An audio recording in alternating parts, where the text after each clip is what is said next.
आज की मुरली में बाबा बच्चों को क्या समझाना चाहते हैं। बाबा की 6 जनवरी 2025 मुरली पैराग्राफ नंबर 1। एक सृष्टि के अद्भुत ड्रामा की समझ। बाबा समझाते हैं कि यह बेहद का आध्यात्मिक ड्रामा है। जैसे लोग कोर्ट में केस दाखिल करते हैं और सुनवाई के लिए इंतजार करते हैं, वैसे ही बच्चे, आत्माएं भी अपने केस की सुनवाई का इंतजार कर रहे हैं। यह केस है रावण के राज्य के कारण हुए दुखों से मुक्ति पाने का। बाबा समय पर संगमयुग में आकर बच्चों को दुखों से छुड़ाने और पावन बनाने का कार्य करते हैं। 2 शिव बाबा का आगमन। बाबा बताते हैं कि जब अत्यधिक अज्ञान, बेहद की रात का समय होता है, तब वह आते हैं। श्री कृष्ण नहीं, बल्कि शिव बाबा बेहद की रात में आकर बच्चों को ज्ञान देकर दिन सतयुग में ले जाते हैं। बाबा ही पतित से पावन बनाने वाले हैं। उनका आगमन पूरी सटीकता से 1 सेकंड का भी फर्क किए बिना होता है। 3 साइलेंस बल और योग का महत्व। बाबा बताते हैं कि दुनिया में आजकल साइंस, विज्ञान का बहुत जोर है, लेकिन अंत में यही विज्ञान विनाश का कारण बनेगा। इसके विपरीत बच्चे साइलेंस के बल, योग बल से इस विज्ञान पर विजय प्राप्त करेंगे। बाबा के याद योग में रहकर आत्माएं आंतरिक शांति का बल प्राप्त करती हैं, जो उन्हें शक्तिशाली बनाता है। 4 सटीक समय पर बाबा का आना। बाबा आश्वस्त करते हैं कि हर कल्प में उनका आना और जाना बिल्कुल सही समय पर होता है। यह बेहद की घड़ी एकदम एक्यूरेट, सटीक चलती है। बाबा का कार्य भी बहुत सटीक होता है, जिसमें 1 सेकंड का भी अंतर नहीं हो सकता। 5 आंतरिक शक्ति से विजय। बाबा कहते हैं कि बाहुबल, शारीरिक ताकत से कोई भी सच्ची विजय प्राप्त नहीं कर सकता। केवल आध्यात्मिक शक्ति, साइलेंस बल और योग बल से ही आत्माएं विजय प्राप्त करती हैं। यही कारण है कि बच्चे ज्ञान और योग के माध्यम से अपना राज्य स्थापित कर रहे हैं। 6 प्रदर्शनी में समझाने के लिए मुख्य बिंदु। बाबा बच्चों को निर्देश देते हैं कि प्रदर्शनी में यह महत्वपूर्ण बातें लिखकर समझानी चाहिए। ओ साइलेंस बल ही सच्चा बल है, जिससे शांति और पवित्रता आती है। बाहुबल, शारीरिक बल से कोई सच्ची विजय प्राप्त नहीं हो सकती। ओ केवल शिव बाबा ही पतित से पावन बनाते हैं और नया स्वर्णिम युग, सतयुग स्थापित करते हैं। मुख्य संदेश। बाबा का मुख्य संदेश है कि यह अंतिम समय चल रहा है और वह स्वयं आकर आत्माओं को पावन बनाने और उन्हें मुक्ति एवं जीवन मुक्ति का वर्षा देने के लिए आए हैं। बाबा का कहना है कि बच्चों को याद में रहकर और साइलेंस की शक्ति से विजय प्राप्त करनी है। बाहरी लड़ाई से नहीं, बल्कि आध्यात्मिक पुरुषार्थ के माध्यम से ही विश्व परिवर्तन होगा और सतयुग की स्थापना होगी। Paragraph number 2। 1 दिल्ली का महत्व। बाबा बताते हैं कि दिल्ली का बहुत महत्व है, क्योंकि यह सबका कैपिटल है। भविष्य में भी यह तुम्हारी राजधानी होगी, जिसे परिस्तान, फरिश्तों का स्थान कहा जाएगा। बाबा समझाते हैं कि पांडवों की तरह तुम्हें कोई किला नहीं चाहिए, क्योंकि तुम अपनी सत्ता और राज्य को साइलेंस के बल से स्थापित कर रहे हो। 2 रियल साइलेंस बनाम आर्टिफिशियल साइलेंस। बाबा बताते हैं कि तुम्हारा साइलेंस बल रियल है, जबकि दुनिया में जो शांति दिखती है वह आर्टिफिशियल है। ज्ञान और शांति का बल ही असली बल है, जिससे सच्चा राज्य स्थापित किया जा सकता है। ज्ञान को पढ़ाई कहा जाता है और पढ़ाई से ही बल मिलता है। जैसे एक पुलिस सुपरिंटेंडेंट को पढ़ाई के बल से ऊंचा पद प्राप्त होता है। 3 मुख से मीठे वचन बोलने की शिक्षा। बाबा कहते हैं कि तुम्हारे मुख से निकले हर एक बोल फर्स्ट क्लास मीठा होना चाहिए, जिससे सुनने वाला प्रसन्न हो जाए। जैसे बाबा दुख हरता सुख करता है, वैसे ही तुम बच्चों को भी सबको सुख देने वाला बनना है। परिवार में भी प्यार से चलना है और बड़ों का आदर करना है। 4 याद की शक्ति से विकर्म विनाश।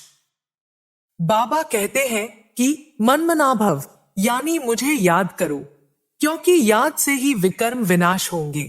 अंत समय में जब मृत्यु सामने खड़ी होती है तो मनुष्यों को ईश्वर को याद करने के लिए कहा जाता है। यहाँ ईश्वर स्वयं कहते हैं कि अब सबकी अंत घड़ी आ गई है, इसलिए मुझे याद करो। बाबा यह भी गारंटी देते हैं कि याद की अग्नि के माध्यम से ही पापों का नाश होगा और आत्मा पवित्र बनेगी।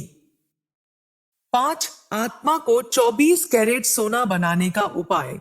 बाबा बताते हैं कि आत्मा पर पापों का बोझ और अज्ञान की खाद पड़ते पड़ते वह 9 कैरेट का सोना बन गई है। अब आत्मा को 24 कैरेट का शुद्ध सोना बनाने के लिए बाबा की याद में रहना है, क्योंकि याद ही एकमात्र उपाय है जिससे आत्मा की पवित्रता पुनः लौट सकती है। जब आत्मा पवित्र बनेगी तो उसे पवित्र शरीर और पवित्र दुनिया मिलेगी। मुख्य संदेश। बाबा का मुख्य संदेश है कि यह अंतिम समय है और सबको अपने विकर्म विनाश करने के लिए याद की अग्नि में तप करना होगा। जो आत्माएं पवित्र बनेंगी वही स्वर्णिम युग सतयुग में पवित्र शरीर धारण करेंगी और सुख का राज्य प्राप्त करेंगी। Paragraph number 3। 1 सेवा की युक्तियां। मित्र संबंधियों से नम्रता, प्रेम भाव और मुस्कुराते हुए बात करनी चाहिए। उन्हें यह समझाना चाहिए कि यह वही महाभारत युद्ध है और बाबा द्वारा रचा गया रुद्र ज्ञान यज्ञ है। यह ज्ञान सृष्टि के आदि मध्य और अंत की सही जानकारी देता है, जो कहीं और नहीं मिल सकती। ज्ञान देने में समय और अवसर का ध्यान रखना चाहिए। जैसे तीर मारने के लिए सही समय देखा जाता है, वैसे ही सही समय पर ज्ञान देना चाहिए। 2 ब्राह्मणों के 2 प्रकार। बाबा बताते हैं कि 2 प्रकार के ब्राह्मण होते हैं। एक मुख वंशावली ब्राह्मण, प्रजापिता ब्रह्मा के मुख से उत्पन्न ब्राह्मण, जो ज्ञान यज्ञ में भाग लेकर देवता बनते हैं। 2 कुख वंशावली ब्राह्मण, जो केवल शरीर के आधार पर ब्राह्मण कहलाते हैं। मुख वंशावली ब्राह्मण ही असली ब्राह्मण हैं, जो ऊंच पद पाते हैं। 3 प्रदर्शनी में सेवा की सावधानी। जो बच्चे सेवा में सक्रिय और सेवा योग्य होंगे, उन्हें हर समय सेवा का शौक रहेगा। प्रदर्शनी में समझाने वाले गाइड्स चुस्त और अच्छे होने चाहिए ताकि गलत जानकारी से डिससर्विस न हो। बड़े व्यक्तियों को समझाने के लिए अच्छे और अनुभवी गाइड्स को ही लगाया जाना चाहिए। सुपरवाइज करने के लिए भी एक अच्छा गाइड होना चाहिए जो देख रेख करता रहे। 4 वर्षा केवल बाप से मिलेगा। बाबा स्पष्ट करते हैं कि वर्षा सुखधाम का राज्य केवल बाप से मिलेगा। भाई को वर्षा नहीं दे सकता। बाप स्वयं आकर राजयोग सिखाते हैं और बच्चों को स्वर्ग का मालिक बनाते हैं। शिव बाबा के आने का उद्देश्य है आत्माओं को पतित से पावन बनाना और स्वर्णिम युग की स्थापना करना। 5 नई और पुरानी दुनिया का सत्य। बाबा बताते हैं कि 5000 वर्ष पहले भारत स्वर्णिम युग में सुखधाम था। तिथि और तारीख के हिसाब से हर युग की अवधि 1250 वर्ष होती है। जो लोग सतयुग की आयु लाखों वर्ष बताते हैं, वे सत्य नहीं जानते, इसलिए उनकी बातें कौड़ी तुल्य हैं। बाबा ही बच्चों को हीरे तुल्य बनाते हैं और उन्हें ज्ञान रत्नों से सजाते रहते हैं। 6 देवी देवता धर्म सबसे श्रेष्ठ धर्म। बाबा बताते हैं कि देवी देवता धर्म सबसे अधिक सुख देने वाला धर्म है। दूसरे धर्म जब अंत में तमो प्रधान बन जाते हैं, तब खिटपिट और लड़ाई झगड़े होते हैं। अन्य धर्म स्थापन करने वाले केवल धर्म स्थापन करते हैं, वे राजाएं स्थापन नहीं कर सकते। बाबा ही सतो प्रधान दुनिया की स्थापना करने आते हैं। 7 सन्यासियों का पतन। बाबा कहते हैं कि पहले सन्यासी घर बार छोड़कर चले जाते थे क्योंकि उन्हें दुनिया के सुख का विष्टा समान लगते थे। अब वे भी तमो प्रधान हो गए हैं और शहरों में आकर बस गए हैं। अब राजा रानी भी नहीं रहे, इसलिए उनकी बातों को कोई मानता नहीं है। 8 देवी देवता धर्म का सुख। बाबा बताते हैं कि देवी देवता धर्म में अधिकांश समय सुख रहता है। केवल पौना समय, आखिरी हिस्सा में ही कुछ दुख आता है जब दूसरे धर्म बढ़ने लगते हैं। बाबा बच्चों से कहते हैं कि वह उन्हें विश्व का मालिक बनाते हैं जो स्थायी सुख देता है। मुख्य संदेश। बाबा का मुख्य संदेश यह है कि यह अंतिम समय चल रहा है। हर आत्मा को ज्ञान और योग के माध्यम से पवित्र बनना है ताकि वह स्वर्णिम युग में प्रवेश कर सके। सेवा के लिए बच्चों को हमेशा युक्ति से काम लेना चाहिए और हर परिस्थिति में नम्रता व प्रेम से बात करनी चाहिए। बाबा ही सर्व का सद्गति दाता है और वही राजयोग सिखाकर बच्चों को सुखधाम का वर्षा देते हैं। Paragraph number 4। एक बाबा को पहचानना और नशा चढ़ना। बाबा कहते हैं कि सैकड़ों लोग तुम्हारे पास आते हैं, लेकिन बहुत कम लोग वास्तव में समझ पाते हैं कि बाबा आया हुआ है और वह हमें विश्व का मालिक बना रहा है।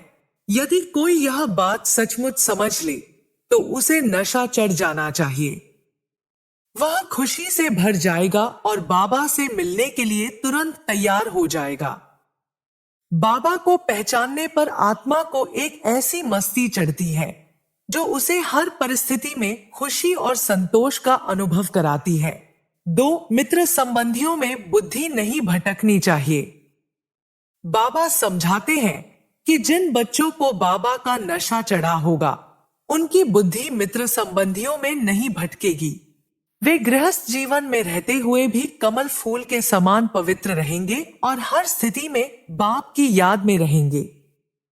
याद में रहने का यह कार्य बहुत सहज है, बस पुरुषार्थ करने की जरूरत है। 3 बाप की याद से सतो प्रधान बनना। बाबा कहते हैं कि जितना हो सके बाप को याद करते रहो। याद के माध्यम से ही आत्मा के विकर्म विनाश होंगे और आत्मा सतो प्रधान बन जाएगी। माया जरूर विघ्न डालेगी, लेकिन यदि निरंतर पुरुषार्थ करते रहोगे तो अंत में विजय निश्चित मिलेगी। 4 याद में रहने के लिए व्रत लेना। बाबा सलाह देते हैं कि जैसे ऑफिस से छुट्टी लेते हो वैसे ही अपने धंधे से छुट्टी लेकर याद की यात्रा में बैठ जाओ। 1-2 दिन का व्रत लेकर सारा दिन बाप को याद करने में बिताओ। बाबा बताते हैं कि यह याद की यात्रा ही आत्मा को पावन बनाएगी और विकर्मों का नाश करेगी। 5 सेवा में तत्पर रहना। बाबा कहते हैं कि सेवा का अवसर हर समय मिलता है। रास्ते में चलते हुए भी यदि बैच लगाया हो और आपस में ज्ञान की चर्चा करो तो बहुत लोग सुनने के लिए आएंगे। बाबा का संदेश मैसेज देने के बाद तुम्हारी जिम्मेदारी पूरी हो जाती है, इसलिए निरंतर सेवा के अवसर ढूंढो और औरों को भी रास्ता बताओ। मुख्य संदेश। बाबा का मुख्य संदेश है कि यह अंतिम समय है और हर आत्मा को याद की यात्रा में पुरुषार्थ करके पावन बनना है। याद के माध्यम से ही आत्मा सतो प्रधान बनेगी और अपने विकर्मों का नाश कर सकेगी। सेवा के लिए हर समय तत्पर रहना चाहिए, क्योंकि बाबा का संदेश देने के बाद हम अपनी जिम्मेदारी से मुक्त हो जाते हैं। धारणा के लिए मुख्य सार। 1 याद में रहने का व्रत लेना। जब भी धंधे आदि से छुट्टी मिले बाप की याद में रहने का व्रत लेकर दिन बिताना है। माया पर विजय प्राप्त करने के लिए याद में मेहनत करना आवश्यक है, क्योंकि याद से ही विकर्मों का विनाश होगा। 2 नम्रता और प्रेम भाव से सेवा। मित्र संबंधियों से बहुत नम्रता और प्रेम भाव से मुस्कुराते हुए बात करनी है। उनमें बुद्धि को भटकाना नहीं है, बल्कि प्यार से बाप का सही परिचय देना है ताकि वे भी सही मार्ग को अपनाएं। वरदान। चलते फिरते फरिश्ते स्वरूप का साक्षात्कार कराने वाले साक्षात्कार मूर्त भाव।